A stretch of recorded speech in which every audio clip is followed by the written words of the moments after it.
Hey everyone, welcome you all. So आज जो है हमारा लेक्चर 3 है मॉर्फोलॉजी ऑफ फ्लावरिंग प्लांट्स का। और जो लास्ट क्लास था उसमें हमने यहाँ तक कर लिया था, that is the calyx and Corolla और एंड्रोशियम जो है इसकी पोजीशन, जिसमें मैंने आपको बताया था हाइपोगाइनस, पेरीगाइनस और इपीगाइनस के बारे में, है ना। और मैंने आपको बताया था कि इसके बाद जो है हमारा फ्लावर का कुछ पार्ट बचता है, जिसके अंदर आता है पार्ट्स ऑफ फ्लावर जो है वो आता है इसके अंदर। तो उसको हम अभी कवर करेंगे। और फ्लावर वाला पार्ट के अलावा कुछ और इम्पोर्टेंट टर्म्स जो हैं उसको भी हम कवर करेंगे।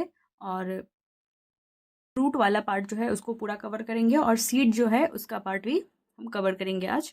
और बाकी का जो पोर्शन बचेगा वो नेक्स्ट जो क्लास होगा हमारा लेक्चर 4, उसमें हम उसको कवर करेंगे। तो अभी हम देख लेते हैं पार्ट्स ऑफ फ्लावर में। तो हमने आपको कल फ्लावर जो है उसका बेसिक डायग्राम आपको बताया था मैंने आपको, कि फ्लावर जो होता है उसका ये जो नीचे वाला स्टॉक होता है इसको पेडिसिल कहते हैं। इसके ऊपर वाला जो स्ट्रक्चर है इसको रिसेप्टिकल या फिर थैलेमस कहते हैं। और ये जो लीफ लाइक स्ट्रक्चर होता है जिसको कैलिक्स या सेपल कहते हैं। और ये जो कलर्ड पोर्शन है इसको कोरोला यानी कि पेटल कहते हैं। और इसमें ये वाला जो स्ट्रक्चर था ये हमारा एंड्रोशियम था, that is the male sex organ. और ये जो हमारा बीच में था दैट इज द गाइनोशियम, जिसको हमने फीमेल सेक्स ऑर्गन कहा था। ठीक है, तो ये हमारा नॉर्मल सा स्ट्रक्चर है। अब इसी का पार्ट जो है जैसे कि कैलिक्स हो गया, कोरोला हो गया, गाइनोशियम हो गया, एंड्रोशियम हो गया, इन सब के ऊपर जो है अभी हम डिस्कशन करने वाले हैं इसकी डिटेल इंफॉर्मेशन के लिए। ठीक है, तो सबसे पहले हम देख लेते हैं दैट इज द कैलिक्स, जो हमने आपको ये वाला पार्ट बताया है, ये वाला पार्ट, ग्रीन पार्ट। तो इस वाले पार्ट जो है इसको हम अभी डिस्कस कर रहे हैं, कैलिक्स यानी कि सेपल।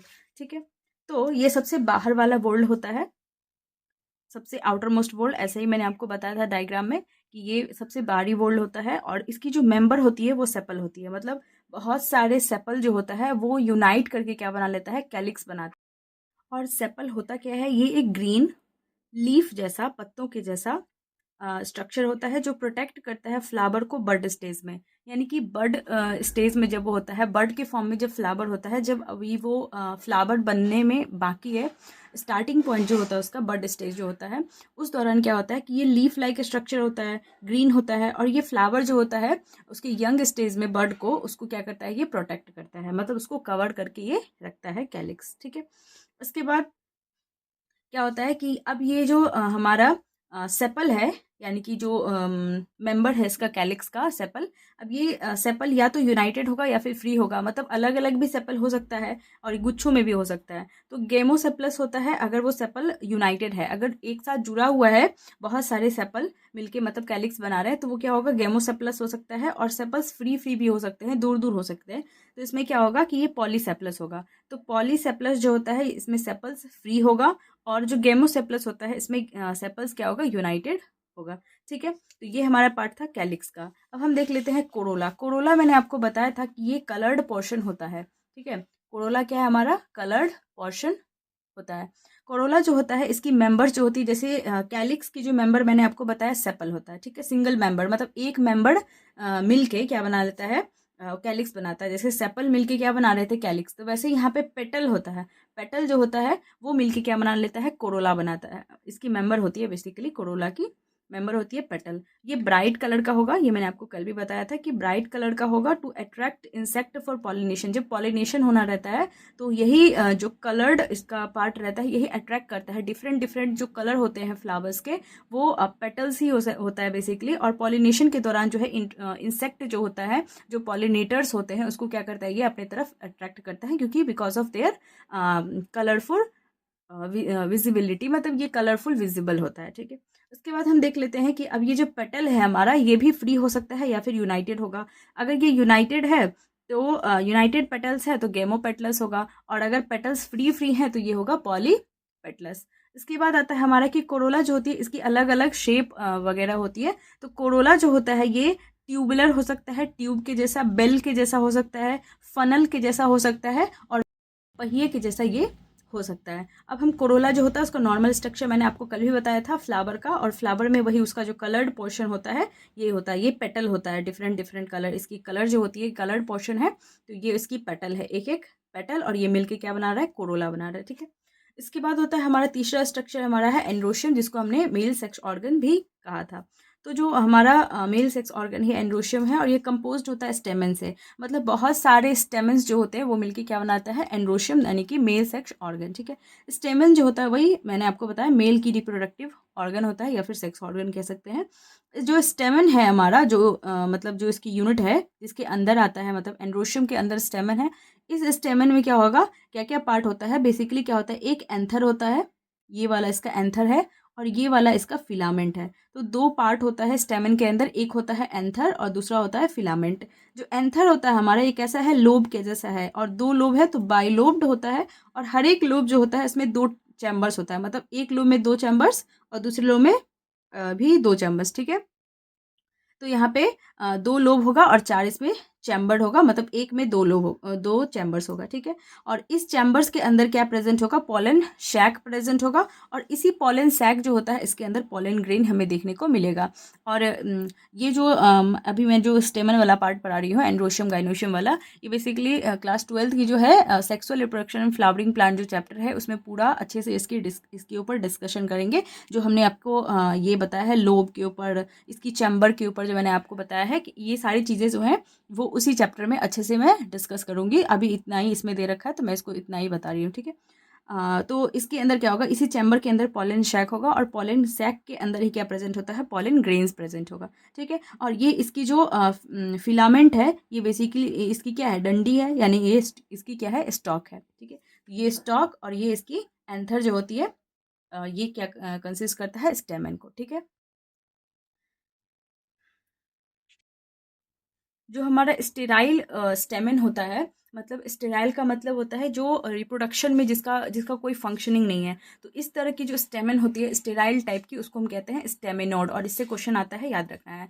स्टेराइल स्टेमन क्या होती है, हमारे स्टेमिनोड होता है, उसको स्टेमिनोड कहते हैं। ठीक है, अब कुछ स्टेमन की कंडीशंस होती हैं, जैसे कि स्टेमन जो होगा अगर अटैच रहेगा पेटल से, मतलब अगर स्टेमन और पेटल अटैच्ड है तो उसको हम कहते हैं कंडीशन को इपीपेटलस कंडीशन। और जो इपीपेटलस कंडीशन होता है वो हमें देखने को मिलता है ब्रिंजल यानी कि बैंगन में। ठीक है, दूसरा हमारा कंडीशन है that is the stamen attach to perianth. Perianth मैंने आपको बताया था, जब सेपल और पेटल क्या होता है, यूनाइट हो जाते हैं, अलग अलग नहीं रहते हैं। जब सेपल और पेटल क्या होता है, सेम हो जाता है, मतलब यूनाइट हो जाता है, तो उसको हम कहते हैं पेरियांथ। ठीक है, और पेरियांथ और स्टेमन अगर अटैच रहता है, एक साथ अटैच्ड है, तो इस कंडीशन को हम कहते हैं एपीफिलस। एपीफिलस जो होता है, इस तरह की जो कंडीशन होती है वो हमें देखने को मिलती है फ्लावर ऑफ लिली। लिली ऐसी फैमिली, मैंने आपको कल भी बताया था कि जो पेरियांथ जो होता है वो लिली फैमिली में देखने को मिलता है। और ये कंडीशन जो होता है जिसमें पेरियांथ और स्टेमन अटैच्ड होता है, इसको हम एपीफिलस कंडीशन कहते हैं, और ये हमें देखने को मिलता है लिली की फ्लावर में। ठीक है, तीसरा हमारा condition that is the free स्टेमन। स्टेमन अगर फ्री है, फ्री स्टेमन है, तो ये होता है कंडीशन पॉली एंड्रस। ठीक है, क्योंकि एंड्रो वर्ड जो होता है वो स्टेमन के लिए यूज होता है, यानी कि मेल सेक्स ऑर्गन के लिए यूज होता है। तो फ्री, अगर फ्री के लिए मैंने आपको बताया था पॉली होता है, तो फ्री जो स्टेमन्स होता है उसको कहते हैं पॉली एंड्रस। ठीक है, अब स्टेमन की बंडल्स होती है, अगर सिंगल बंडल है, इससे क्वेश्चन आता है, बहुत इंपॉर्टेंट है, इसको याद रखेंगे, जैसे कि अगर सिंगल बंडल है स्टेमन की, तो उसको मोनो एडल्फस कंडीशन कहते हैं। इसका एग्जाम्पल है चाइना रोज। और अगर टू बंडल है इसमें, तो उसको हम कहते हैं डाई एडल्फस कंडीशन, और डाई एडल्फस कंडीशन जो है इसका एग्जाम्पल हो जाता है पी यानी कि मटर। और तीसरा है हमारा दैट इज द एक से ज़्यादा, मतलब दो से ज़्यादा भी अगर क्या है उसमें हमें बंडल देखने को मिल रहा है, तो ये होता है कंडीशन हमारा पॉली एडल्फस कंडीशन। और जो पॉली एडल्फस कंडीशन होता है ये हमें देखने को मिलता है सिट्रस यानी कि नींबू में। ठीक है, तो ये अच्छे से याद रखना है कि पॉली एडल्फस कंडीशन जो होता है वो सिट्रस में, डाई एडल्फस कंडीशन जो होता है वो पी में, और मोनो एडल्फस कंडीशन जो होता है वो होता है चाइना रोज में। तो ये अच्छे से याद रखेंगे। उसके बाद होता है कि variation in length of filament with in a flower. ठीक है, वेरिएशन इन लेंथ, एक ही फ्लावर के अंदर अगर फिलामेंट का लेंथ जो होता है वो वेरिएबल होता है, तो कौन कौन से ऐसा फ्लावर है जिसके अंदर हमें जो फिलामेंट की लेंथ है वो वेरिएबल देखने को मिलती है। मतलब सेम फ्लावर के अंदर ही उसकी फिलामेंट जो है, जो मैंने आपको बताया इसका स्ट्रक्चर दैट इज स्टेमन का, एक होता है उसका एंथर और दूसरा होता है फिलामेंट। तो जो उसका स्टॉक वाला पार्ट था फिलामेंट, अगर फिलामेंट अलग अलग है तो वो हमें देखने को मिलता है दैट इज द सेल्विया और मस्टर्ड जो होता है। दोनों एग्जाम्पल दे रखा है एनसीईआरटी में, जिसे याद रखेंगे हम इसको। सेल्विया और मस्टर्ड जो होता है, इन दोनों में क्या होता है कि फिलामेंट की जो लेंथ होती है वो वेरिएबल होती है, यानी कि अलग अलग होती है। ठीक है, और ये था हमारा स्टेमन का नॉर्मल सा स्ट्रक्चर जो मैंने आपको कल ही बताया था। ठीक, उसके बाद है हमारा नेक्स्ट पार्ट, हमारा ये हो चुका है एंड्रोशियम। अब हम बढ़ेंगे गाइनोशियम की तरफ, यानी कि ये होता है हमारा फीमेल रिप्रोडक्टिव पार्ट। ठीक है, जो फीमेल रिप्रोडक्टिव पार्ट होता है इसके अंदर हमें क्या क्या देखने को मिलेगा। इसकी टोटल 3 पार्ट होती है। पहले हम स्ट्रक्चर देख लेते हैं कि ये है हमारा बेसिकली, मतलब इसके अंदर जो होता है वो हमें कंसिस्ट होगा कार्पल। जैसे एंडोशियम के अंदर जो है हमें उसकी जो मेंबर दिखी थी वो क्या थी, यानी कि स्टेमन, और जो गाइनोशियम की जो है मेंबर होती है वो होती है कार्पल। ठीक है, तो बेसिकली एक कार्पल को अभी हम देखेंगे तो कार्पल के हम अंदर हमें स्टिग्मा, स्टाइल एंड ओवरी देखने को मिलेगा। सबसे पहले क्या होता है कि ये वाला जो स्ट्रक्चर नीचे वाला पोर्शन, यानी कि बल्ज्ड पार्ट जो है इसका फूला हुआ पार्ट, ये जो होता है क्या होता है, ओवरी होता है। इसके ऊपर जो स्टॉक वाला टाइप है ये इसकी स्टाइल होती है, और सबसे ऊपर वाला पार्ट जो है यहाँ पे ये होता है इसका स्टिग्मा। ठीक है, और इसके बाद क्या होता है कि ये जो हमारा ओवरी है इससे अटैच्ड रहता है हमारा प्लेसेंटा, और इस प्लेसेंटा से अटैच्ड रहता है हमारा ओव्यूल। ठीक है, तो ओव्यूल और ओवरी को कनेक्ट करने वाला स्ट्रक्चर कौन सा होता है, प्लेसेंटा। तो ये प्लेसेंटा है हमारा, और ये हमारा होता है ओव्यूल। ठीक है, अब हम बारी बारी से देख लेते हैं इन सबको। ठीक है, सबसे पहले हमारा होता है स्टिग्मा। स्टिग्मा जो होता है ये रिसेप्टिव सरफेस होता है फॉर पॉलन ग्रेन्स। जो पॉलन ग्रेन जो होता है वो जब आना है तो स्टिग्मा जो होता है ये हमारा रिसेप्टिव सरफेस होता है पॉलन ग्रेन का। जब भी पॉलन ग्रेन्स या तो कोई इंसेक्ट उसको उस पॉलन ग्रेन को लाएगा, या फिर क्या कहते हैं कि वो पॉलन ग्रेन खुद हवा के जरिए आ जाएगा। तो ये हम देखेंगे बेसिकली उसी सेक्सुअल रिप्रोडक्शन फ्लावरिंग प्लांट जो है, पॉलन जो है वो आता कैसे है, मतलब किस मेथड से आ सकता है। तो पॉलन ग्रेन का जो आना होगा वो रिसेप्टिव पार्ट जो होगा, जहाँ पे पॉलन ग्रेन आके लैंड करेगा, वो लैंडिंग प्लेटफॉर्म जो होता है उसको हम कहते हैं स्टिग्मा, और ये वाला उसका लैंडिंग प्लेटफॉर्म है। यहाँ पे आके पॉलन ग्रेन आएगा, उसके बाद यहाँ पे पॉलन ट्यूब वगैरह बनता है जिसके जरिए ये यहाँ तक जाता है। ठीक है, तो वो अभी हम नहीं देख रहे हैं। तो उसके बाद दूसरा पार्ट होता है हमारा स्टाइल। तो ये जो लॉन्गेस्ट पार्ट होता है इसका कार्पल का वो होता है स्टाइल, और ये स्टाइल जो होता है ये इलोंगेटेड ट्यूब लाइक स्ट्रक्चर है, और ये कनेक्ट करता है ओवरी को स्टिग्मा से। ये हमारा ओवरी है, ये हमारा स्टिग्मा है, इसको कनेक्ट कौन कर रहा है, यानी कि स्टाइल कनेक्ट कर रहा है। तो ये इसका पॉइंट है। उसके बाद है हमारा ओवरी। जो ओवरी हमारा होता है ये इनलार्ज, मैंने अभी आपको बताया था कि बल्ज्ड पार्ट यानी कि इनलार्ज्ड बेशल पार्ट जो होता है ओवरी का, ये ओवरी है। और उसके बाद हर एक ओवरी जो होता है उसके अंदर एक या एक से ज़्यादा ओव्यूल्स होगा, जो कि अटैच्ड होगा एक स्ट्रक्चर से जिसका नाम है प्लेसेंटा। ठीक है, ओव्यूल जो होता है हर एक ओवरी के अंदर या तो एक ओव्यूल हो सकता है या एक से ज़्यादा ओव्यूल भी हो सकता है। तो एक से ज़्यादा ओव्यूल भी हो सकता है, वो अटैच्ड किससे रहता है, एक स्ट्रक्चर से जिसका नाम है प्लेसेंटा। और प्लेसेंटा कैसा स्ट्रक्चर होता है, एक फ्लैट कशन लाइक स्ट्रक्चर होता है ना, फ्लैट स्ट्रक्चर होता है ये, और ये अटैच रहता है ओव्यूल से और ओवरी से। ठीक है, उसके बाद होता है हमारा, अगर एक से ज़्यादा कार्पल अगर प्रेजेंट है तो उसको क्या क्या कहते हैं। ठीक है, तो सबसे पहले अगर एक से ज़्यादा कार्पल प्रेजेंट है तो वो या तो फ्री होगा या फिर फ्यूज्ड होगा, या तो अलग अलग रहेगा या फिर एक साथ फ्यूज होकर रहेगा। तो जो फ्री वाला कंडीशन है उसको कहते हैं हम एपोकार्पस, यानी कि कार्पस के लिए तो ये कार्पल के लिए तो कार्पस, और एपो का मतलब होता है फ्री। ठीक है, तो फ्री का मतलब क्या होता है, एपो। ठीक है, तो फ्री के लिए एपोकार्पस कंडीशन, और फ्यूज्ड है तो सीन का वर्ड SYN सीन जो होता है वो वर्ड होता है फ्यूज के लिए। तो कार्पल यहाँ पे फ्यूज है, क्या है, फ्यूज्ड, तो फ्यूज्ड के लिए सीन कार्पस। और इसका एग्जाम्पल याद रखना है कि इसमें लोटस और रोज जो होता है वो एपोकार्पस यानी कि फ्री कार्पल जो होता है इसके केस में हमें देखने को मिलता है, और मस्टर्ड और टमाटो ये देखने को हमें मिलता है सिन कार्पस कंडीशन में। ठीक है, तो ये अच्छे से हम याद रखेंगे। उसके बाद क्या होता है, फर्टिलाइजेशन के बाद क्या होता है, बेसिकली फर्टिलाइजेशन के बाद हमें देखने को मिलता है यहाँ पे, आफ्टर फर्टिलाइजेशन क्या होता है कि ओव्यूल जो होता है वो कन्वर्ट होता है सीड में जब फर्टिलाइजेशन हो जाती है, और जो ओवरी है वो कन्वर्ट हो जाता है हमारा फ्रूट में। ठीक है, उसके बाद हम देख लेते हैं यहाँ पे एस्टिवेशन। एस्टिवेशन जो होता है ये क्या होता है, जो हमारा एस्टिवेशन है ये क्या होता है, mode of arrangement of sepal और पेटल। जो हमने आपको सेपल या फिर पेटल जो बताया है वो फ्लोरल बर्ड में with respect to other members in a same whorl वो कैसे अरेंज्ड है, अरेंजमेंट को ही हम क्या कहते हैं, एस्टिवेशन कहते हैं। और इसमें टोटल 4 तरह की हमें एस्टिवेशन देखने को मिलती है एनसीईआरटी में जो दे रखा है। दैट इज द पहला है वेलवेट। वेलवेट टाइप की एस्टिवेशन क्या होती है, मतलब सेपल और पेटल की ही अरेंजमेंट की बात कर ले अगर, तो वेलवेट टाइप की जो होती है जब सेपल और petals in a world just touch one another at the margin. मतलब वो क्या करेगा, बिना ओवरलिपिंग किए, मतलब ओवरलैप नहीं हो रहा है, एक दूसरे के ऊपर कवर नहीं हो रहा है। ठीक है, तो ओवरलैप नहीं है लेकिन एक दूसरे का मार्जिन बस एक दूसरे को टच कर रहा है, मतलब इसका मार्जिन इसको टच कर रहा है, इसका मार्जिन इसको टच कर रहा है ना। तो अगर वो क्या कह रहे हैं कि world just touch one another at the margin, सिर्फ उसकी मार्जिन क्या हो रही है, वो टच हो रही है। इस तरह की जो कंडीशन हमें देखने को मिलती है फ्लावर के अंदर, वो होता है वेलवेट टाइप की एस्टिवेशन। ठीक है, और इसका एग्जाम्पल बहुत इंपॉर्टेंट है, एस्टिवेशन से लगातार हर बार क्वेश्चन आता है। और तो ये अच्छे से याद रखेंगे हम कि जो वेलवेट टाइप की जो एस्टिवेशन होती है वो हमें कैलोट्रॉपिस से में देखने को मिलती है। तो यहाँ से हम याद रख सकते हैं VAL वेल और CAL कैल। तो यहाँ से हम याद रखेंगे इसको कि वेलवेट में कैलोट्रॉपिस एग्जाम्पल इसका देखने को मिलता है।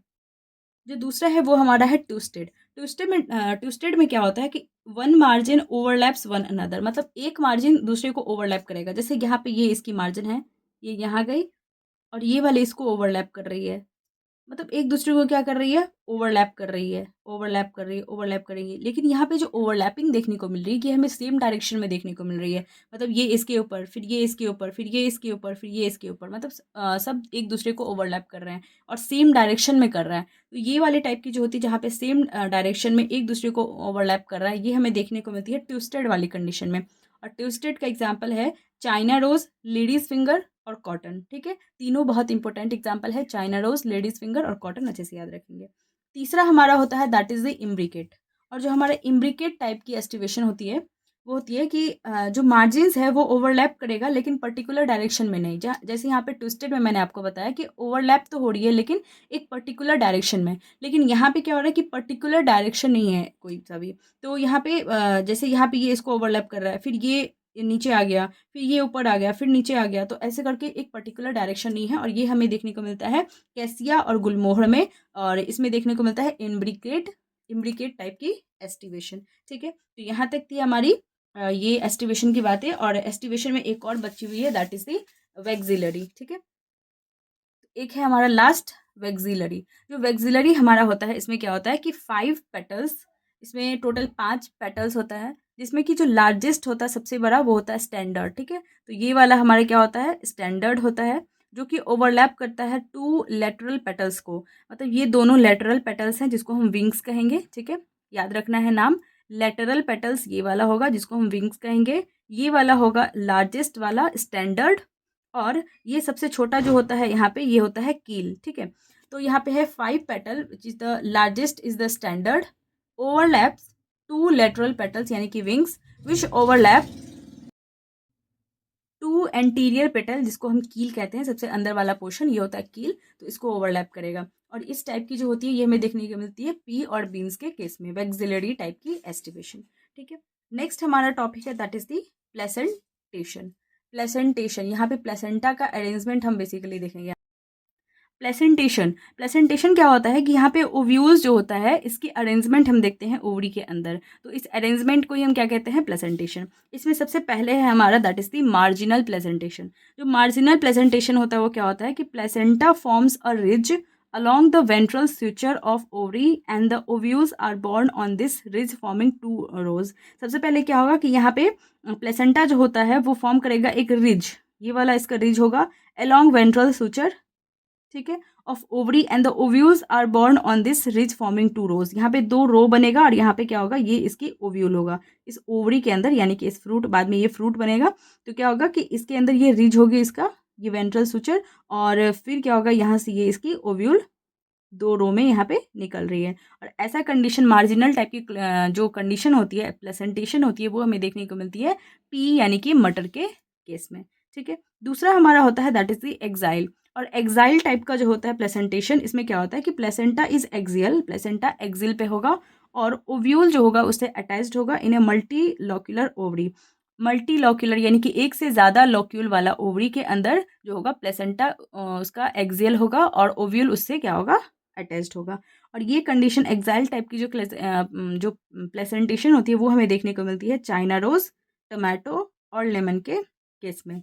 और ये बेसिकली पहिए के जैसा होता है, अभी हम देख लेते हैं इसका डायग्राम भी। तो ये है इसका डायग्राम। ठीक है, ये इसकी एक्साइल प्रेजेंटेशन होती है और ये देखने को मिलता है चाइना रोज, टमाटो और लेमन में।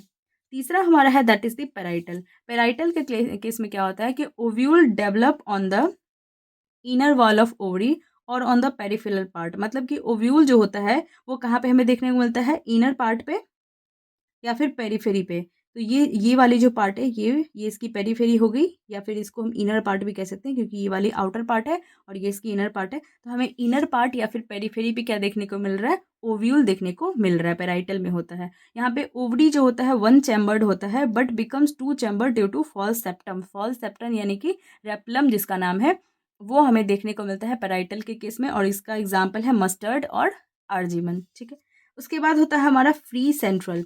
फोर्थ हमारा है क्या है, फ्री सेंट्रल। फ्री सेंट्रल जो होता है, इसमें ओव्यूल जो होगा वो बॉर्न होगा on the central axis and septa are absent. यहाँ पे बेसिकली सेप्टा जो होता है वो एब्सेंट होता है, और यहाँ पे क्या होता है कि अंदर सबसे बीच में क्या होता है, मिड में, मतलब फ्री सेंट्रल मतलब अंदर में फ्रीली क्या होगा, ओव्यूल इसके अंदर हमें देखने को मिलेगा। और ये कंडीशन जो होता है फ्री सेंट्रल वाला, वो हमें डायंथस और प्राइमरोज के केस में देखने को मिलता है। उसके बाद है हमारा बेसल। जो बेसल वाला होता है, इसमें प्लेसेंटा जो होता है वो develop at the base of the ovary. Ovary की जो ये बेस है, यहाँ पे हमें प्लेसेंटा देखने को मिल रही है, and a single ovule is attach to it, और उससे एक सिंगल ओव्यूल भी क्या होगा, अटैच्ड होगा। ठीक है, ये प्लेसेंटा है, ये इसकी ओव्यूल है, और ये बेसिकली पूरा का पूरा एक ओवरी है। तो ये हमें देखने को मिलता है बेसल टाइप का मैरीगोल्ड और सनफ्लावर के केस में। और एग्जाम्पल बहुत इंपॉर्टेंट है, अच्छे से हम याद रखेंगे इसको। ठीक है, सारे के सारे एग्जाम्पल बहुत इंपॉर्टेंट है। नेक्स्ट है हमारा फ्रूट। नेक्स्ट जो टॉपिक है वो क्या है हमारा, फ्रूट। तो फ्रूट को हम देख लेते हैं अभी। फ्रूट जो होता है, ये क्या होता है, मैच्योर और द राइपेंड ओवरी। जब ओवरी क्या होता है, मैच्योर होता है, और मैच्योर होने के बाद क्या होता है, मतलब फर्टिलाइजेशन के बाद ही क्या बनेगा, हमने आपको बताया कि ओवरी ही क्या होता है, मैच्योर होके क्या बनाएगा, फ्रूट बनाएगा। तो ये इसकी बेसिकली क्या है, रेपेंड ओवरी ही है फ्रूट। और ये कैरेक्टरिस्टिक फीचर होता है फ्लावरिंग प्लांट्स का, क्योंकि फ्लावरिंग होगा तो उसमें क्या होगा, बेसिकली हमें फ्रूट वगैरह देखने को मिलेगा ही। फ्रूट कुछ फ्रूट जो होते हैं विदाउट फर्टिलाइजेशन भी डेवलप होते हैं। ऐसे फ्रूट जो बिना फर्टिलाइजेशन के ही डेवलप हो रहा है, उसको हम कहते हैं पार्थिनोकार्पिक फ्रूट, और ये भी हम देखेंगे इसमें क्लास 12 का जो चैप्टर है उसमें हम देखेंगे। कुछ फ्रूट जो होता है, मतलब फ्रूट जो होता है उसका बेसिक स्ट्रक्चर हम देख लेते हैं कि उसमें क्या क्या होता है। उसकी एक नॉर्मल सी आउटर वाल होगी, जिसको हम कहेंगे पेरिकार्प। तो इसकी बाहरी वाल जो होती है, दैट इज द आउटर वाल, वो होती है पेरिकार्प। और इसके अंदर क्या होगा, सीड होगा, मतलब एक बीज होगा उसके अंदर, सीड, और उसकी एक आउटर कवरिंग होगी जिसको हम कहेंगे पेरिकार्प। जो पेरिकार्प होती है वो ड्राई और फ्लेसी हो सकता है। तो इसमें देख सकते हैं कि या तो मतलब पेरिकार्प या तो ड्राई होगा, उसकी बाहर वाली जो लेयर होती है वो, या फिर फ्लैशी होगा। ठीक है, और इसमें जो बेसिक स्ट्रक्चर होती है, मतलब थिक एंड फ्लैशी है, तो उसकी जो नॉर्मल उसकी जो स्ट्रक्चर होती है वो होती है एपिकार्प, जो इसकी बाहरी लेयर होती है, मीजोकार्प जो इसकी मिडिल वाली लेयर होती है, और एंडोकार्प जो होता है इसका इनर वाला लेयर होता है। मतलब अगर उसकी आउटर वाल जो होती है फ्लैशी और थिक है, फ्लैशी और थिक है, तो उसकी आउटर वाल होगी एपिकार्प, मिडिल वाली मीजोकार्प, और इनर वाली क्या होगी, एंडोकार्प। ठीक है, तीनों अच्छे से याद रखेंगे। उसके बाद है कि मैंगो और कोकोनट जो होता है हमारा ड्रूप फ्रूट है, और इससे ना जाने कितने बार क्वेश्चन आ चुके हैं, और आगे भी आ सकते हैं कि मैंगो और कोकोनट जो होता है ड्रूप फ्रूट होता है। और ये डेवलप कैसे होते हैं, मोनोकार्पेलरी सुपीरियर ओवरी से। सिंगल कार्पल जो होता है इससे डेवलप होने वाले ये फ्रूट होते हैं मैंगो और कोकोनट। इसका बेसिक स्ट्रक्चर हम यहाँ पे देख लेते हैं कि सबसे बाहर वाला जो इसका लेयर है वो होता है एपिकार्प, और उसके बाद ये अंदर इसकी सीड है। ठीक है, ये वाली इसकी मीजोकार्प है मैंगो की, और ये वाली अंदर इसकी एंडोकार्प है। ठीक है, और इसका जो है यहाँ पे ये बाहर वाला ये मीजोकार्प होता है, इसमें एपिकार्प एब्सेंट होता है कोकोनट के केस में, और ये इसका स्टोनी ये वाला इंडोकार्प है। ठीक है, और ये इसका ये यहाँ पे इसका ये सीड है, और इसका भी ये सीड है। ठीक है, तो ये इसका नॉर्मल सा स्ट्रक्चर है, और ये इसका नाम है। ठीक है, अब हम देख लेते हैं कुछ और पॉइंट, जैसे कि मैंगो और कोकोनट के ही ऊपर, कि मैंगो जो होता है इसमें इसकी आउटर वाली पार्ट जो होती है वो एपिकार्प, मैंने आपको बताया। इसका जो मिडिल वाला पोर्शन होता है मीजोकार्प, वो क्या होता है, फ्लैशी होता है, और वो एडिबल होता है। हम आम का कौन सा पार्ट खाते हैं, मीजोकार्प वाला पार्ट ही खाते हैं, वो इसका फ्लैशी होता है, एडिबल होता है। ठीक है, और इसकी जो इनर वाली पार्ट होती है वो स्टोनी हार्ड होता है, बहुत ही ज़्यादा हार्ड होता है, जिसको हम एंडोकार्प कहते हैं। और कोकोनट जो होता है, इसमें एक पॉइंट याद रखना है कि इसकी मीजोकार्प जो होती है सबसे बाहरी वाले पॉइंट, वो क्या होता है, फाइबरस होता है ना, सबसे धागे धागे वाली जो स्ट्रक्चर होती है वो बाहरी स्ट्रक्चर वो क्या होता है इसका, कोकोनट का मीजोकार्प होता है। ठीक है, अब हम सीड के ऊपर भी देख लेते हैं कुछ पॉइंट। और आगे जो है वो सीड के ऊपर इसके बाद वाली क्लास में डिस्कशन होगी। तो सीड जो होता है वो क्या होता है कि ओव्यूल जो होता है, जब फर्टिलाइजेशन होने के बाद ओव्यूल ही क्या बना डेवलप हो जाता है, कन्वर्ट हो जाता है सीड में। ठीक है, अब सीड में क्या होता है, एक तो उसका सीड का कोट होगा और दूसरा उसमें इम्ब्रियो देखने को मिलेगा। इस इम्ब्रियो में 3 चीज़ें होती है, पहली उसकी रेडिकल होगी, दूसरी उसकी इम्ब्रोइनल एक्सिस होगी और तीसरी कॉटिलेडन होगी। ठीक है, याद रखेंगे कि सीड जो होता है इसमें सीड कोट होगा और इम्ब्रियो होगा। इस इम्ब्रियो में एक रेडिकल होगा, एक इम्ब्रोइनल एक्सिस होगा और एक कॉटिलेडन होगा। अब कॉटिलेडन जो होता है सिंगल भी हो सकता है और दो भी कॉटिलेडन हो सकता है। अगर सिंगल कॉटिलेडन है तो उसको मोनोकॉटिलेडनस कहते हैं और दो है तो उसको डाइकॉटिलेडनस कहते हैं। तो सिंगल कॉटिलेडन जो होगा वो हमें देखने को मिलता है वीट और मेज के केस में। मोनोकॉट जो होता है यही होता है वीट और मेज, जिसमें सिंगल कॉटिलेडन हमें देखने को मिलेगा। और दो कॉटिलेडन जो होता है वो ग्राम और पी यानी कि मटर, इन सब के केस में जो है वो हमें डाइकॉटिलेडनस कंडीशन देखने को मिलता है। तो यहाँ तक हमारी सीड वाली जो टॉपिक है वो कवर हो चुकी है। और जो नेक्स्ट क्लास होगी वही मोनोकॉट और डाइकॉट जो सीड है इसका डायग्राम और इसके ऊपर अच्छे से डिस्कशन होगी। और हो सकेगा तो मैं उसी क्लास में जो है इसकी नेक्स्ट वाली क्लास में ही जो है प्लांट फैमिलीज जितनी भी हमारे एनसीईआरटी में कह लें या फिर कुछ ऐसे हैं जो सिर्फ नीट में आते हैं, तो उसको जो है हम अच्छे से कवर करेंगे। नेक्स्ट क्लास में ही हो पाएगा तो मैं उसको कवर करूँगी और फिनिश भी हो जाएगा उसके बाद ये चैप्टर। टोटल 4-5 लेक्चर्स में ही हो जाएंगे। तो आज की जो क्लास है वो 3rd लेक्चर्स थी। और आई होप कि आपको जो है लेक्चर्स जो मैं प्रोवाइड कर रही हूँ वो आपको समझ में आ रहा है। और समझ में आ रहा है तो आप प्लीज़ इसको ज़्यादा से ज़्यादा शेयर करिए। और अगर आपको मेरे सारे हैंड रिटन नोट्स चाहिए तो आप मेरे इंस्टाग्राम, टेलीग्राम कहीं पे भी जोड़ सकते हैं। आप इंस्टाग्राम पे जो है क्रैक नीट विथ रिया करके है, उसको उस पर आप जुड़ सकते हैं। और जो हमारा टेलीग्राम है वो है t.me/नीट शास्त्र, वहाँ पे आप जुड़ सकते हैं। और लिंक मैंने ऑलरेडी डाल रखा है मेरे चैनल पे, तो आप वहाँ से भी जुड़ सकते हैं अच्छे से। और तब तक के लिए stay tuned, stay healthy and thank you.